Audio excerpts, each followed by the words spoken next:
నమస్తే, welcome to V news Telangana. బులెటిన్ల ముందుగా హెడ్లైన్స్ చూద్దాం. బీఆర్ఎస్ పార్టీలోకి భారీగా చేరికలు.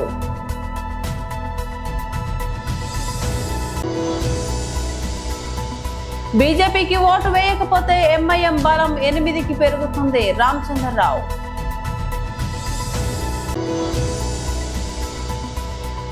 వైఎస్ఆర్సీపీ అధికార ప్రతినిధి శ్యామల ప్రెస్ మీట్.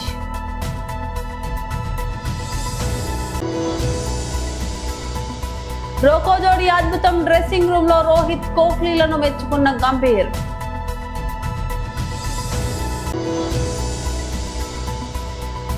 పారదర్శక లాటరీతో మద్యం షాపుల కేటాయింపు. కలెక్టర్ రాహుల్ రాజ్. బీఆర్ఎస్ పార్టీలోకి భారీగా చేరికలు కార్యక్రమం హరీష్ రావు నిర్వహించారు. గౌరవనీయులు శాసనసభ్యులు పెద్దలు అనిల్ జాదవ్ గారికి, మీరు కూర్చోవాలి బిడ్డ ప్లీజ్. గౌరవనీయులు రామకృష్ణారెడ్డి గారు, జాన్సన్ నాయక్ గారు, ఆప్ దాల్తే రహో భయ్, ఆప్ దాల్తే రహో. గౌరవనీయులు సుభాష్ రావు గారు, శ్యామ్ సుందర్ గారు, విలాస్ గారు, రమాదేవి గారు, కిరణ్ గారు, చిన్నారెడ్డి గారు, సుధాన్ గారు, చంద్రశేఖర్ గౌడ్ గారు, మహేష్ రెడ్డి గారు, నయీం గారు, మసూద్ గారు, నిర్మల్ జిల్లా నుంచి వచ్చినటువంటి అన్నా తమ్ముళ్ళందరికీ పేరు పేరున నమస్కారం. జై తెలంగాణ. आप लोग बैठो ना भाई, कुर्सियां हैं ना, क्यों ठहर रहे? వేసుకున్న వాళ్ళు కూర్చోండి బిడ్డ, కండువాలు వేసుకున్న వాళ్ళు కూర్చోండి. ఈరోజు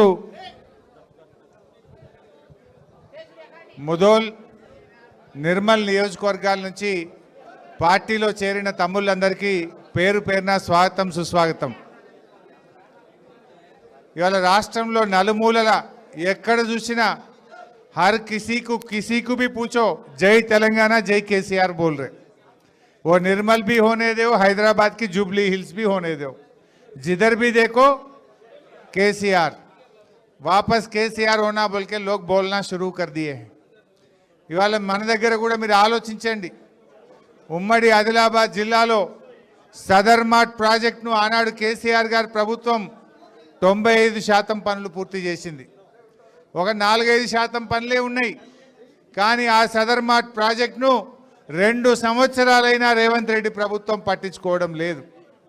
ప్యాకేజ్ 28-29 నిర్మల్, ముదోల్ నియోజకవర్గాలకు నీళ్ళు ఇచ్చే 28-29 ప్రాజెక్టులో భాగంగా కాళేశ్వరం నీళ్లు, దాని పనులు రేవంత్ పాలనలో ఒక అంగుళం కూడా ముందుకు పోతలేవు. అదేవిధంగా కుప్టీ ప్రాజెక్టు, బోత్లో కుప్టీ ప్రాజెక్టుకు రూపకల్పన చేశాం. 2 ఏళ్ళైనా రేవంత్ రెడ్డి ప్రభుత్వం తట్టడి మట్టి కూడా తీసిన పరిస్థితి లేదు. లోయర్ పెనుగంగా ఆదిలాబాద్ నియోజకవర్గంలో 90% పనులు, బ్యారేజ్ నిర్మాణం పూర్తయింది, పంప్ హౌస్ పూర్తయింది, ప్రధాన కాలువలు కూడా తవ్వినం. ఇన్ని పిల్ల కాలువలు తవ్వితే 50,000 ఎకరాలకు ఆదిలాబాద్ నియోజకవర్గంలో నీళ్ళు వస్తాయి. దాన్ని కూడా పట్టించుకున్న పరిస్థితి లేదు. రేవంత్ పాలనలో రైతులను, ఆదిలాబాద్ జిల్లాను తీవ్రంగా నిర్లక్ష్యం చేస్తూ ఉన్నారు. సన్నవడ్లు పండినాయి, పండి అన్నారు. పోయిన యాసంగిలో మా నిర్మల్లో, ముదోల్లో, మా బోతులో, మా ఆదిలాబాద్ జిల్లాలో సన్నవడ్లు అమ్మిన రైతులకు ఈ రోజు వరకు కూడా బోనస్ పైసలు రాలే. మళ్ళా పంట చేతికి వచ్చింది, పోయిన పంట కూడా ఇంతవరకు బోనస్ ఇయ్యలే. రేవంత్ రెడ్డిది ఎట్లుందంటే అంతా ఆగమాగం, సగం సగం. ఎందుకు ఈ మాట అంటున్నా? రుణమాఫీ చేసిండు. ఎంతమందికి అయిందే ఊళ్ళే? సగం మందికి రుణమాఫీ అయింది, సగం మందికి కాలేదు. రేవంత్ రెడ్డి వచ్చినాక 4 పంటలు వచ్చినాయి, 2 పంటలు. జూబ్లీహిల్స్ ఉప ఎన్నిక సమీపిస్తున్న వేళ బీజేపీ ప్రచారంలో దూకుడు పెంచింది. ఈ ఎన్నికల్లో అసలు పోటీ తమకు ఎంఐఎం పార్టీకి మధ్యనే బీజేపీ రాష్ట్ర అధ్యక్షులు ఎన్ రామచంద్రరావు కీలక వ్యాఖ్యలు చేశారు. ప్రజలు బీజేపీకి ఓటు వేయకపోతే మజ్లిస్ సీట్ల సంఖ్య 8కి పెరుగుతుందని ఆయన పేర్కొన్నారు. హైదరాబాద్ లోని బీజేపీ రాష్ట్ర కార్యాలయంలో రామచంద్రరావు అధ్యక్షతన ఉప ఎన్నికపై సమీక్ష సమావేశం జరిగింది. ఈ సమావేశానికి కేంద్ర మంత్రి కిషన్ రెడ్డి, పార్టీ ఎంపీలు, ఎమ్మెల్యేలు హాజరయ్యారు. జూబ్లీహిల్స్ స్థానాన్ని ఎలాగైనా కైవసం చేసుకునేందుకు అనుసరించాల్సిన వ్యూహాలపై నేతలు చర్చించారు. ప్రచారంలో నగరంలోని కార్పొరేటర్లు పార్టీ శ్రేణులను విస్తృతంగా భాగస్వామ్యం చేయాలని నిర్ణయించారు. ఈ సందర్భంగా రామచంద్రరావు మాట్లాడుతూ జూబ్లీహిల్స్ లో ఎంఐఎం ను ఆపాలంటే బీజేపీని గెలిపించాలి, ప్రజల్లో కూడా బీజేపీని గెలిపించాలనే ఆలోచన బలంగా ఉంది అని అన్నారు. జూబ్లీహిల్స్ నియోజకవర్గానికి బీఆర్ఎస్ కాంగ్రెస్ పార్టీలు చేసిందేమీ లేదని ఆయన విమర్శించారు. 2028లో జరిగే సాధారణ ఎన్నికల్లో బీజేపీ గెలుపుకు జూబ్లీహిల్స్ ఉప ఎన్నిక నాంది పలకాలని ఆయన పార్టీ శ్రేణులకు పిలుపునిచ్చారు. మరోవైపు నామినేషన్ల పర్వం ముగియడంతో అధికార బీఆర్ఎస్ కాంగ్రెస్ పార్టీలు కూడా నియోజకవర్గంలో హోరాహోరీగా ప్రచారం చేస్తున్నాయి. ఈ నేపథ్యంలో బీజేపీ కూడా ప్రచారాన్ని ముమ్మరం చేసింది. జూబ్లీహిల్స్ ఉప ఎన్నికకు నవంబర్ 11న పోలింగ్ జరగనుండగా నవంబర్ 14న ఓట్ల లెక్కింపు చేపడతారు. కొమరం భీం స్వాతంత్ర వీరుడి ఒక వర్ధంతి ఈరోజు కార్యాలయంలో ట్రైబల్ మోర్చా ఆధ్వర్యంలో జరిగింది. మళ్ళీ వారి యొక్క వర్ధంతి నాడు నిన్న మన్ కీ బాత్లో కూడా ప్రధానమంత్రి మన నరేంద్ర మోదీ గారు కొమరం భీం ప్రస్తావన తీసుకురావటం, వారి గురించి మాట్లాడటం, యువతకు ప్రోత్సాహన ఇవ్వటం అనేది అయితే వారు చేశారో, ముందుగా తెలంగాణ ప్రజల తరఫున మన ప్రధానమంత్రి నరేంద్ర మోదీ గారికి నేను ధన్యవాదాలు తెలుపుతా ఉన్నాను. ఏ వ్యక్తి అయితే పోరాటాన్ని ఒక జీవితంలో తక్కువ రోజులు జీవించిన ఒక గొప్ప ఉద్యమంలో పాల్గొని యువతకు ఒక తెగలకే కాకుండా యావత్ ఒక సంబంధించినటువంటి భారతదేశంలో ఉన్నటువంటి యువతకు వారు ఆదర్శంగా మిగిలారు. కాబట్టే కొమరం భీం ఒక జీవితాన్ని నుంచి మన యువత నేర్చుకోవాల్సిన చాలా ఉందని చెప్పేసి కూడా ప్రధానమంత్రి గారు ఇచ్చినటువంటి సందేశాన్ని నేను ఒకసారి ఆ విషయంలో మాట్లాడుతూ 85వ వర్ధంతి ఈరోజు మన కార్యాలయంలో ఎస్టీ మోర్చా ప్రెసిడెంట్ రవి నాయక్ గారి ఆధ్వర్యం జరిగింది. అదేవిధంగా మిత్రులారా, ఈరోజు మనం చూస్తూ ఉన్నాం రాష్ట్రంలో రైతుల పరిస్థితి రోజు రోజుకు దిగజారిపోతూ ఉన్నది. రైతులు రోడ్ల మీద పడి మా ధాన్యాలు మీరు తీసుకోండి ప్రభుత్వాన్ని కోరుతూ ఉంటే కూడా మా ఒక ధాన్యము మాకు ఎట్లయినా మీరు రైతు బంధులు ఇవ్వలేదు, పంటలు పండించిన మంచి పంటలు పండినాయి, అదేనా కొనండి అని చెప్పి వేడుకుంటే కూడా ప్రభుత్వం కదిలి రాని, ప్రభుత్వం దాని గురించి పట్టించుకునే పరిస్థితిగా మనకు కనబడలేదు. గత ప్రభుత్వం బీఆర్ఎస్ ప్రభుత్వం రైతులకు బేడీలేసి జైలుకు పంపించే సంఘటన మనం చూసినాం. ఈ ప్రభుత్వం ఇంకా ఒక మెట్టొచ్చి పోలీసుల కాలు పట్టుకునేటటువంటి ఒక పరిస్థితి ఈరోజు రైతులకు తీసుకొచ్చారు. మన నారాయణపేటలో జరిగిన సంఘటన అయితే, నిజామాబాద్లో జరిగిన సంఘటన అయితే, ఎక్కడ కూడా రైతులు వారి యొక్క పంటని ఏదైతే ఎంఎస్పీకు అమ్మాలనే ప్రయత్నం చేసినప్పుడు కూడా ఆ చేసేటటువంటి ఒక ఏదైతే వారు ప్రయత్నం చేస్తున్నారో ప్రభుత్వం కొద్దిగా కూడా ముందుకు రావట్లేదు. ఈరోజు ఐకీపే ద్వారా కానీ, అదేవిధంగా కొన్ని కొనుగోలు కేంద్రాలు ఏవైతే ఉన్నాయో వాటిని కానీ ఇవన్నీ ఏవైతే స్టేట్ గవర్నమెంట్ చేయాల్సిన పర్చేస్ చేయాల్సిన అవసరం ఉందో వారు చేయట్లేదు.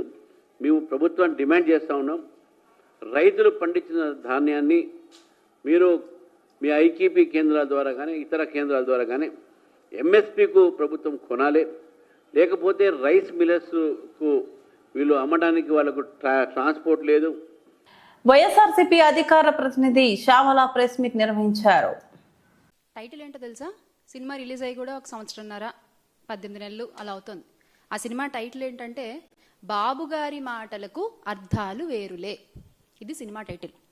అంటే ఎన్నికల ముందేమో బాబు వస్తే జాబ్ వస్తుంది, ఇంటింటికి ఒక ఉద్యోగం వస్తుందని అని చెప్తారు.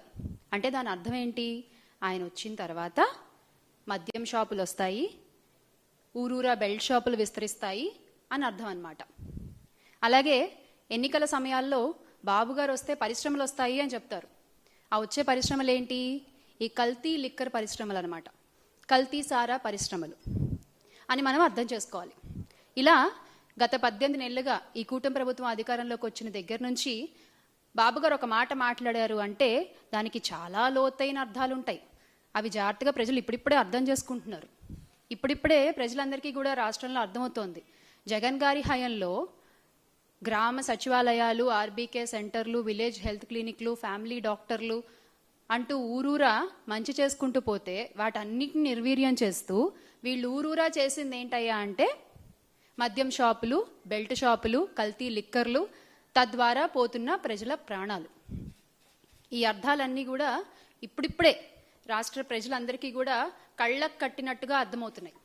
అంటే ఈ మద్యం మాఫియాతో ఒక అనాగరిక అరాచక పాలన కొనసాగుతోంది ఈ రోజున ఆంధ్ర రాష్ట్రంలో. మీరు ఎనీ టైం మీరు వెళ్ళండి, మీకు మద్యం దొరుకుతుంది. ఒక ఆప్షన్ కూడా కాదు, 100 ఆప్షన్లు ఉంటాయి మీకు. చక్కగా మీరు చూస్ చేసుకోవచ్చు. మీరు ఆ మద్యాన్ని తాగొచ్చు, ఆ కల్తీ మద్యాన్ని. మీ ప్రాణాల బాధ్యత. మరి తర్వాత ఇంకేమవుతుందో అది దేవుడికే ఎరుక. ఇది రాష్ట్రంలో ఈ రోజున పరిస్థితి. అసలు 24 గంటలు ఏరులై పారుతున్న మద్యం, అర్ధరాత్రి అపరాత్రి అన్న టైం కూడా లేదు. అంటే 12 గంటలు, 1 గంటలకు కూడా మద్యం దొరుకుతుంది ఈ రోజున ఆంధ్ర రాష్ట్రంలో. అసలు ఈ టైంకి, ఈ అర్ధరాత్రి టైంకి కూడా మద్యం ఎందుకు దొరుకుతోంది అంటే ఒకవైపు బెల్ట్ షాపులు, మరొక వైపు కల్తీ మద్యం, రెండింటినీ చక్కగా బ్యాలెన్స్ చేసుకుంటూ పర్ఫెక్ట్ బిజినెస్ నడిపిస్తుంది ఈ కూటమి ప్రభుత్వం. దానికి తోడుగా అసలు ఈ మద్యం అనేది కల్తీదా అసలుదా తెలియని ఒక గందరగోళ పరిస్థితిలో కూడా ఈ రోజున ఆంధ్ర రాష్ట్ర ప్రజలు ఉన్నారు. బాటిల్ కొనుక్కుంటారు, ఆ మద్యం బాటిల్ పైన స్టిక్కర్ చూసి కొనుక్కుంటారు. అది నకిలీదా అసలుదా కూడా తెలియని పరిస్థితిలో ఈ రోజున రాష్ట్ర ప్రజలు ఉన్నారు. ఈ మధ్య ప్రభుత్వం ఒక జీవో విడుదల చేసింది గమ్మత్తుగా. బాటిల్ పైన ఒక క్యూఆర్ కోడ్ ఉంటుంది, దాన్ని స్కాన్ చేస్తే మీకు అసలుదా నకిలీదా మద్యం అనేది తెలుస్తుందట. అంటే స్టిక్కర్ ఒరిజినలే, పాపం స్టిక్కర్లో ఏం తప్పలేదు, స్టిక్కర్ ఒరిజినలే, కానీ లోపల మద్యం నకిలీదా అనమాట. ఇంత ఆర్గనైజ్డ్గా ప్రజల్ని మోసం చేస్తూ ఒక వ్యవస్థీకృతంగా ఈ మద్యం దందాన్ని నడిపిస్తుంది ఈరోజు కూటమి ప్రభుత్వం. అర్ధరాత్రి అపరాత్రి అనే తేడా లేకుండా మద్యం విచ్చలవిడిగా అమ్ముతుండడంతో, విరివిగా దొరుకుతుండడంతో, అందుబాటులో ఉండడంతో ఎక్కడికక్కడ ప్రజలు దాన్ని కొనుగోలు చేస్తున్నారు, తాగుతున్నారు, రోడ్ల మీదకి వచ్చేసి వాళ్ళకి ఇష్టం వచ్చినట్టుగా ప్రవర్తిస్తున్నారు. అంటే ఇంతకు ముందు వాళ్ళ నాయకుడు కూడా, మన గౌరవ ఉప ముఖ్యమంత్రి గారు, పీపీపీ గారు కూడా చెప్పారు కదా, మీరు తీయండి బైక్ సైలెన్సర్లు తీయండి, మీరు విచ్చలవిడిగా పేట రేగిపోండి, ఏమవుతుందో నేను చూసుకుంటానని చెప్పి. సో ఒక ధైర్యం వచ్చేసింది అనమాట ఈ రోజున నేరగాళ్ళందరికీ కూడా. ఒక ధైర్యాన్ని ఇచ్చింది ఎవరు? ఈ కూటమి ప్రభుత్వం. భారత క్రికెట్ జట్టు స్టార్స్ రోహిత్ శర్మ, విరాట్ కోహ్లీ మళ్లీ తమ పాత రోజులని గుర్తు చేశారు. ఆస్ట్రేలియాతో శనివారం జరిగిన 3వ వన్డేలో ఈ ఇద్దరు కలిసి 2వ వికెట్ ను 168 పరుగుల అజేయ భాగస్వామ్యం నెలకొల్పి జట్టుకు ఘన విజయాన్ని అందించారు. ఈ రోకో క్లాసిక్ ప్రదర్శనతో వారిద్దరి జట్టులో స్థానంపై కొంతకాలంగా వస్తున్న విమర్శలకు కూడా తెరపడింది. మ్యాచ్ అనంతరం డ్రెస్సింగ్ రూమ్ లో ఆటగాళ్లతో మాట్లాడిన head coach Gautam Gambhir batting unit కు కీలక సందేశాలు ఇచ్చారు. ముఖ్యంగా రోహిత్ కోహ్లీ భాగస్వామ్యంపై ప్రశంసలు కురిపించారు. అంతకుముందు 237 పరుగుల ఛేదనలో ఓపెనర్లు రోహిత్ శర్మ, శుభ్మన్ గిల్ నెలకొల్పిన 69 పరుగుల భాగస్వామ్యం చాలా కీలకమని గంభీర్ పేర్కొన్నాడు. బ్యాటింగ్ లో శుభ్మన్, రోహిత్ మధ్య భాగస్వామ్యం చాలా ముఖ్యం. ఆ తర్వాత రోహిత్, విరాట్ భాగస్వామ్యం కూడా అద్భుతంగా ఉంది. రోహిత్ శర్మ మరో సెంచరీ చేయడం విశేషం, దాన్ని ప్రత్యేకంగా అభినందించాలి అని గంభీర్ అన్నాడు. ఈ విషయాన్ని బీసీసీఐ షేర్ చేసిన వీడియోలో గంభీర్ వెల్లడించారు. రోహిత్, కోహ్లీ ఇద్దరు అజేయంగా నిలిచి మ్యాచ్ ను ముగించడం పట్ల గంభీర్ తన సంతోషాన్ని వ్యక్తం చేశాడు. అత్యంత ముఖ్యమైన విషయం ఏమిటంటే వీరిద్దరూ మ్యాచ్ ను పూర్తి చేశారు. జట్టు కోణం నుంచి ఇది చాలా అవసరం. ఇలాంటి ఛేదనలో మనం ఎంత పక్కాగా ఉండగలమో ఇది చూపిస్తుంది. ఈ విషయంలో మనం చాలా బాగా ఆడామని గంభీర్ చెప్పుకొచ్చారు. ఈ మ్యాచ్ తర్వాత రోహిత్ శర్మ మాట్లాడుతూ బహుశా తమకు ఇదే చివరి ఆస్ట్రేలియా పర్యటన కావచ్చని తెలిపాడు. ప్రస్తుతం తమ అంతర్జాతీయ కెరీర్ చివరి దశలో ఉన్న ఈ ఇద్దరు వెటరన్లు త్వరలో దక్షిణాఫ్రికాతో స్వదేశంలో జరగనున్న సిరీస్ పై దృష్టి పెట్టనున్నారు. ఆస్ట్రేలియాలో సాధించిన మ్యాచ్ ఫిట్నెస్ ను కొనసాగించడం వారి ముందున్న లక్ష్యం. భద్రాద్రి కొత్తగూడెం జిల్లా మనుగూరులో ప్రమాదాలకు నిలయంగా రహదారులు మారాయని బీఆర్ఎస్ పార్టీ ఆధ్వర్యంలో నిరసన కార్యక్రమం చేపట్టారు. పార్టీ అధికారం నుంచి ప్రధాన రహదారిపై ర్యాలీ నిర్వహించారు. అనంతరం అంబేద్కర్ సెంటర్ లో తెలంగాణ తల్లి విగ్రహం ముందు రోడ్డుపై బైఠాయించి నిరసన తెలిపారు. కాంగ్రెస్ పాలనను విమర్శిస్తూ నినాదాలు చేశారు. ఈ సందర్భంగా బీఆర్ఎస్ పార్టీ జిల్లా అధ్యక్షులు పినపాక మాజీ ఎమ్మెల్యే రేగా కాంతారావు మాట్లాడుతూ గతంలో ఎన్నడూ చూడని విధంగా కాంగ్రెస్ పాలన చేస్తుందని, నియోజకవర్గానికి హెడ్ క్వార్టర్ అయిన మనుగూరు ప్రధాన రహదారులు గుంతలమయంగా ఉన్నాయని, నిత్యం ప్రజలు ప్రమాదాల బారిన పడుతున్నారని, అధికార ప్రభుత్వం నిమ్మకు నీరెత్తినట్లు వ్యవహరిస్తుందని మండిపడ్డారు. ఉమ్మడి జిల్లాలో 3 మంత్రులు ఉండి కూడా పట్టించుకోవడం లేదని, జిల్లాలో నిధులు మెండుగా ఉన్నాయని, మరి ఆ నిధులు ఎక్కడికి వెళ్తున్నాయని ప్రశ్నించారు. మనుగూరులో సింగరేణి, BTPS మరియు సారపాకలో ITC ద్వారా కేటాయించే నిధులు ఏమవుతున్నాయో చెప్పాలని డిమాండ్ చేశారు. స్థానిక ఎమ్మెల్యే నియోజకవర్గంలో ఉన్నట్లా లేనట్లా అని ప్రజలు మాట్లాడుకుంటున్నారని, అక్రమ ఇసుక రవాణాతో ఓవర్లోడ్ తో నిత్యం వందల లారీలు సింగరేణి నుంచి BTPS కి బొగ్గు లారీలు తిరుగుతూ ఉంటాయని, అదే రహదారిలో సామాన్య ప్రజలు ప్రయాణం చేయాలంటే ప్రాణాంతకంగా ఉన్నాయని అన్నారు. ఇప్పటికైనా రేవంత్ సర్కార్ రహదారులపై దృష్టి పెట్టాలని అంటున్నారు.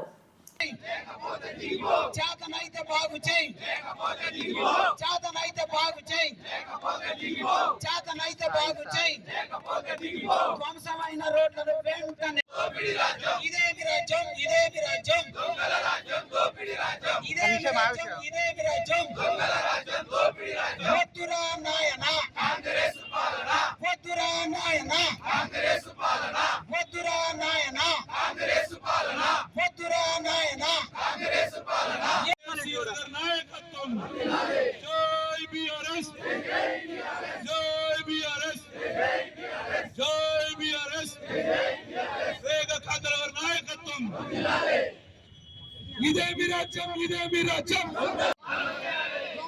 రోడ్లను వెంటనే జై తెలంగాణ, జై తెలంగాణ.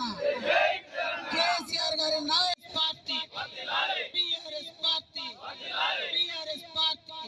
చేతనైతే బాగు చేయి, చేతనైతే బాగు చేయి. మెదక్ జిల్లాలో మద్యం దుకాణాలు లైసెన్సుల కేటాయింపు ప్రక్రియ పూర్తిగా పారదర్శకంగా సాగింది. బోధన్ రోడ్లోని వెంకటేశ్వర గార్డెన్ లో సోమవారం లక్కీ డ్రా పద్ధతిలో వైన్ షాపుల లాటరీ నిర్వహించారు. కలెక్టర్ రాహుల్ రాజ్ నేతృత్వంలో కట్టుదిట్టమైన భద్రతా ఏర్పాట్ల మధ్య ఈ కార్యక్రమం జరిగింది. జిల్లాలోని మొత్తం 49 మద్యం షాపులకు గాను 1420 దరఖాస్తులు అందాయి. ఒక్కో షాపు వారీగా దరఖాస్తుదారుల సమక్షంలో లక్కీ డ్రా నిర్వహించి కేటాయింపులు చేశారు. కలెక్టర్ రాహుల్ రాజ్ మాట్లాడుతూ ఈ ప్రక్రియను పూర్తిగా పారదర్శకంగా ఫోటోగ్రఫీ, వీడియోగ్రఫీతో నిర్వహించామని తెలిపారు. రిజర్వేషన్ ప్రాతిపదికన ఎస్టీకి 1, ఎస్సీకి 6, గౌడ కులానికి 9, మొత్తం 16 షాపులు కేటాయించగా మిగతా 33 ఆన్ రిజర్వ్ కింద కేటాయించబడ్డాయి అన్నారు. లాటరీలో 18 మహిళలు, 31 మంది పురుషులు విజేతలుగా నిలిచారు. లైసెన్స్ పొందిన వారు నిర్ణీత రుసుములు చెల్లించి డిసెంబర్ 1వ తేదీ నుంచి షాపులను ప్రారంభించనున్నారు.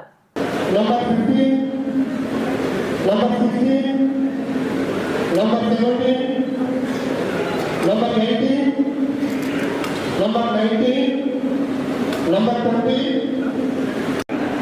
total number 4, total number 5, total number 6, empty 7, 8, 9, total number 5 after 9, 10, 11, 12, 13, 14,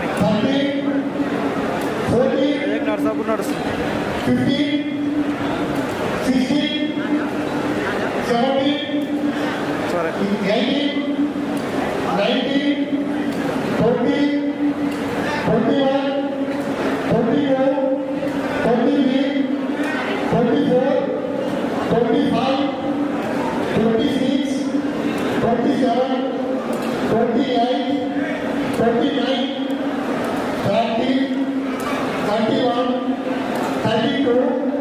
అందరికీ నమస్కారం. సో మెదక్ జిల్లాలో మనకి టోటల్గా 49 షాప్స్ ఉన్నాయి మనకి. సో ఆ 49 షాప్స్కి సంబంధించి ఈరోజు మనము లక్కీ డ్రా ఇక్కడ మనం కండక్ట్ చేయడం జరిగింది. మరి దాంట్లో 49 షాప్స్ అంటే ఏ విధమైన ఆటంకాలు లేకుండా సక్సెస్ఫుల్గా పీస్ఫుల్గా మనకి 49 షాప్స్ లక్కీ డ్రా మన మెదక్ జిల్లాలో కంప్లీట్ చేసుకోవడం జరిగింది. దీంట్లో ఆల్రెడీ మనం ఇంతకుముందు చూసినట్లయితే రిజర్వేషన్ బట్టి ఒక ఎస్టీకి అంటే షెడ్యూల్ ట్రైబ్స్కి ఒక షాప్, ఎస్సీస్కి ఒక 6 షాప్స్, గౌడ్స్కి ఒక 9 షాప్స్, టోటల్ కలిపి ఒక 16 షాప్స్ మనకి అన్రిజర్వ్డ్ 33 షాప్స్ ఉన్నాయి. సో మొత్తం కలిపి మనకి 49 షాప్స్. ఈ 49 షాప్స్కి కూడా మొత్తం ట్రాన్స్పరెంట్ వేగా కంప్లీట్గా వీడియో రికార్డింగ్ చేసుకుంటూ అదేవిధంగా అప్లికేషన్స్ అందరూ కూడా వాళ్ళని ముందుకు పిలిపించి సో ఎంపీ బాక్స్ వాళ్ళని చూపెట్టి so each and every number కూడా మనం చదివి వినిపించి ఆ నెంబర్ వాళ్ళని చూపెట్టి ఆ బాక్స్లో వేయడం జరిగింది. వాళ్ళ డ్రాప్ బాక్స్ కూడా వీడియో రికార్డింగ్ చేసి సో ఏ విధమైన ఇది లేకుండా ట్రాన్స్పరెంట్గా మనం మొత్తం ప్రాసెస్ కూడా కంప్లీట్ చేసుకోవడం జరిగింది. సో సక్సెస్ఫుల్ క్యాండిడేట్స్ ఎవరైతే ఉన్నారో కూడా అందరూ కూడా వాళ్ళు కానీ వాళ్ళ రిప్రజెంటేటివ్ ఎవరైతే ఆథరైజేషన్ వాళ్ళు ఇచ్చినారో వాళ్ళందరూ 49 కూడా అందరూ కూడా ప్రెసెంట్ అయ్యారు. సో వాళ్ళందరూ కూడా ప్రెసెంట్ అయ్యి కూడా వాళ్ళు కూడా కన్సల్ట్ చేయడం జరిగింది. మన దీంట్లో మనం చూసినట్లయితే సుమారుగా ఈ 49 షాప్స్లో 18 మంది ఈ ఉమెన్కి అలాట్మెంట్ రావడం జరిగింది. అదేవిధంగా 31 మెన్కి అలాట్మెంట్ రావడం జరిగింది. టోటల్ మనకి 49 షాప్స్. సో ఈ రోజు పేపర్లో మొత్తం వాళ్ళు ఫస్ట్ ఇన్స్టాల్మెంట్ పేమెంట్ సో ఆ షాప్ని బట్టి మనకి 8 to 9 lakhs వరకు ఫస్ట్ ఇన్స్టాల్మెంట్ పేమెంట్ వాళ్ళు ఈ రోజు రేపట్లో కంప్లీట్ చేయాల్సిన అవసరం ఉంది. సో ఇప్పుడు సెలెక్ట్ అయిన వాళ్ళందరికీ ఈ 49 క్యాండిడేట్స్ కూడా మనకి షాప్స్ అలాట్మెంట్ వాళ్ళు ప్రారంభించుకోవడం కూడా 1st డిసెంబర్ నుంచి కూడా వాళ్ళకి ఇంప్లిమెంటేషన్ అవడం జరుగుతుంది. సో మొత్తం ప్రాసెస్ అంతా కూడా ఎక్సైజ్ డిపార్ట్మెంట్ మరి టోటల్గా అందరితో కోఆర్డినేట్ చేసుకొని పోలీస్ డిపార్ట్మెంట్తో ఇతర శాఖలతో కోఆర్డినేట్ చేసుకొని క్యాండిడేట్స్ అందరూ కూడా ఇన్ఫర్మేషన్ ఇచ్చి సో అదేవిధంగా అరేంజ్మెంట్స్ అంతా కూడా ఏ విధమైన ఆటంకాలు లేకుండా ప్రాపర్గా అరేంజ్మెంట్స్ అంతా కూడా చేసి మనం పీస్ఫుల్గా టోటల్ కూడా మార్నింగ్ అనుకున్న టైంకి స్టార్ట్ చేసి అనుకున్న టైం కంటే ముందుగానే మొత్తం మనం సక్సెస్ఫుల్గా కంప్లీట్ చేసుకోవడం జరిగింది. క్యాండిడేట్స్ అందరూ కూడా ఎవరైతే సెలెక్ట్ అయిన వాళ్ళు సెలెక్ట్ కాని వాళ్ళందరూ కూడా సో అరేంజ్మెంట్స్ పట్ల వాళ్ళందరూ కూడా సంతృప్తి వ్యక్తం చేసినారు. సో ఇప్పుడు మొత్తం ఫైనల్ ప్రాసెస్ కంప్లీట్ అయ్యింది కాబట్టి సెలెక్టెడ్ క్యాండిడేట్స్ రేపటి లోపల ఇన్స్టాల్మెంట్ పేమెంట్ చేసినట్టయితే మనకి 1st డిసెంబర్ నుంచి కూడా ఆ అలాట్మెంట్ అనేది కూడా రావడం జరుగుతుంది. Thank you. పార్వతీపురం మన్యం జిల్లా కేంద్రంలో పార్వతీపురం మన్యం కృష్ణపల్లి గ్రామానికి చెందిన దర్శకుడు జన సైనికుడు జి చిరంజీవి ఆధ్వర్యంలో ఉప ముఖ్యమంత్రి కొణిదెల పవన్ కళ్యాణ్ స్ఫూర్తితో మన్యం జిల్లాలో సొంత ఊరిలో సినిమా తీస్తున్నట్లు దర్శకుడు జి చిరంజీవి తెలిపారు. పట్టణంలో తీస్తున్న ఓ ప్రేమ కథ చిత్రం షూటింగ్ సందర్భంగా సినీ నటుడు సాయి కిరణ్ తో కలిసి మాట్లాడుతూ ఓ ప్రేమ కథ సినిమా ప్రమోషన్ సందర్భంగా ఉప ముఖ్యమంత్రి అరకు పార్వతీపురం మన్యం జిల్లా ప్రాంతాల్లో అద్భుతమైన దృశ్యాలు ఉన్నాయని అక్కడ కూడా సినిమాలు తీయాలని ఉప ముఖ్యమంత్రి పవన్ కళ్యాణ్ సూచన స్ఫూర్తిగా తీసుకొని అరకు మన్యం జిల్లాలోని సుందర ప్రాంతాలతో పాటు కులుమనాల్లో షూటింగ్ చేసినట్లు పేర్కొన్నారు. చిత్ర పరిశ్రమతో పాటు కూటమి ప్రభుత్వం మరియు తెదేపా జనసేన పార్టీలు చక్కని సహకారాన్ని అందిస్తుందని అన్నారు. సినీ నటుడు సాయి కిరణ్ మాట్లాడుతూ విజయనగరం వాసిగా ఈ సినిమాలో నటించడం చాలా ఆనందాన్నిస్తుందన్నారు. సాయి కిరణ్ రామ్ని. So screen play pictures production సంస్థలో ఓ ప్రేమ అనే సినిమా అండ్ దీనికి చిరంజీవి గారు డైరెక్షన్ చేస్తున్నారు. సో అండ్ ఆ సినిమాలో నేను 3rd షెడ్యూల్ నుంచి జాయిన్ అవ్వబోతున్నాను. అండ్ దీనికి హీరో ఏమో Sai Varma and heroine Madhu. So ఈ సినిమా షూటింగ్ ఇక్కడ పార్వతీపురం ప్లేసెస్ ఈ చుట్టుపక్కల ఏరియాస్లో షూట్ చేయడం అనేది నాకు చాలా సంతోషంగా ఉంది. ఎందుకంటే ఒక విధంగా చెప్పాలంటే మా నేటివ్ ప్లేస్ కూడా ఇక్కడే విజయనగరం దగ్గరే.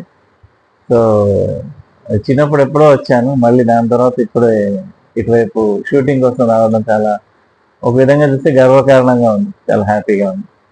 అలాగే అట్ ద సేమ్ టైం ఈ సినిమా ప్రొడ్యూసర్స్కి I wish them all the best. Already 2 schedules విజయవంతంగా కంప్లీట్ అయింది, ఇప్పుడు 3rd షెడ్యూల్ స్టార్ట్ అవబోతుంది. So and special thanks to Parvathipuram police department also. మాకు అవసరమైన పర్మిషన్స్ అన్ని టైంకి ఇచ్చి మాకు సపోర్ట్ చేస్తాను. Thank you so much. First నాకు ఫోన్ చేసి షూటింగ్ ఎక్కడ అంటే పార్వతీపురం అని చెప్పారు. సో నేను జనరల్గా షూటింగ్స్ హైదరాబాద్లో అక్కడ చేస్తుంటారు కదా, మీకు ఈజీ అవుతుంది కదా అని అన్నాను. ఎందుకంటే ఈ కెమెరా డిపార్ట్మెంట్స్ మీకు తెలిసిందేముంది, తెలియదేముంది, మన సెట్ డిపార్ట్మెంట్లు కానీ లైట్ కానీ అవన్నీ రావడానికి ఈజీగా ఉంటుంది కదా, హైదరాబాద్లో ప్లాన్ చేసుకోవచ్చు కదా అంటే ఆయన రెస్పాన్స్ నాకు చాలా ఇన్స్పిరేషన్గా అనిపించింది. లేదు సార్, మా ఊరు సార్ పార్వతీపురం, మా ఊర్లో నేను చేయకపోతే ఎట్లా సార్, మా ఊర్లో చేయాలి సార్ కంపల్సరీగా అంటే నేనేం మాట్లాడలేకపోయాను. నాకు నిజంగా అరే అవును కదా, అంత మంచి యాక్చువల్ మంచి ఎందుకంటే నేటివ్ ప్లేస్ అని చెప్పాను కాబట్టి ఎలా ఉంటుందని ఐడియా ఉంది. నిజమే కదా అని అనిపించింది. అప్పుడే నేను అనుకున్నాను, చిచి అవును మనం కూడా వెళ్ళి కోఆపరేట్ చేయాలి ఈ సినిమాకి. సో ఆయనకి ఆయన ఊరి మీద ఉన్న అభిమానం నాకు బాగా నచ్చింది ఆయన ఫస్ట్ మాటలు. బులెటిన్ ముగించే ముందు మరోసారి హెడ్లైన్స్ చూద్దాం. బీఆర్ఎస్ పార్టీలోకి భారీగా చేరికలు.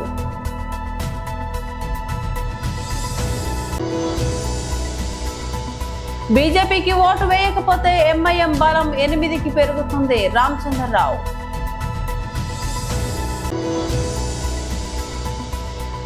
వైఎస్ఆర్సీపీ అధికార ప్రతినిధి శ్యామల ప్రెస్ మీట్.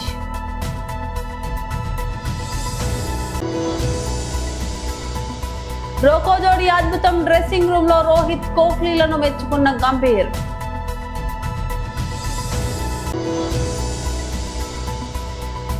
పారదర్శక లాటరీతో మద్యం షాపుల కేటాయింపు, కలెక్టర్ రాహుల్ రాజ్. ఇవి బులెటిన్ అప్డేట్స్. మరో బులెటిన్లో మళ్ళీ కలుద్దాం. అంతవరకు సెలవు. నమస్తే.